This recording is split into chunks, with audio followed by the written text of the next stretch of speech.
H del Poggio con Fausto Pinarello, titolare dell'azienda trevigiana, leader nel settore delle bici. Qui oggi si presenta un gioiello, un nuovo gioiello per casa Pinarello, Pinarello Nitro, la prima bicicletta su strada a pedalata assistita, una grande soddisfazione.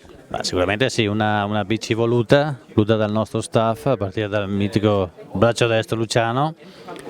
È un nuovo passo per potremmo chiamarla come la seconda generazione di biciclette.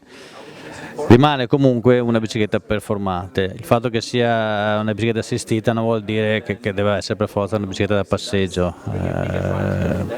dedicata sicuramente a quel tipo di clientela che per una serie di motivi, o per l'età o per il peso, ma soprattutto per il tempo, non riescono più a fare quelle salite che gli sarebbe piaciuto fare assieme con gli amici o per conto loro. E quindi questa è un po' la risposta alle esigenze del mondo che cambia.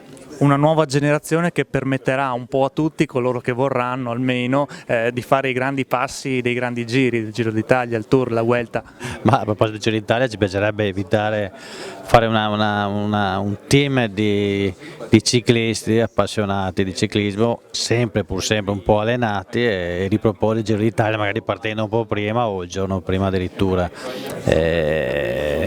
C'è sicuramente una richiesta per questo tipo di bicicletta qua. Sappiamo benissimo, noi non siamo i primi a entrare nel mondo delle biciclette assistite, le mountain bike piuttosto che le biciclette da turismo già da molti anni sono presenti sul mercato, però credo che siamo i primi, saremo i leader nel quello che riguarda la bicicletta da strada, la strada che è il nostro DNA di famiglia e quindi che noi qui dobbiamo stare.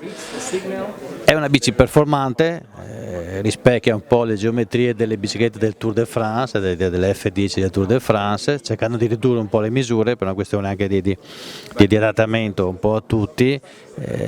Bicicletta leggera, performante e sicura, perché con i freni a disco abbiamo cercato di fare in modo che mettere assieme molti punti per fare la bici che sia la bici per tutti, almeno per quelli un po' meno esperti. Grazie allora Fausto Pinarello, buon lavoro. Grazie a voi.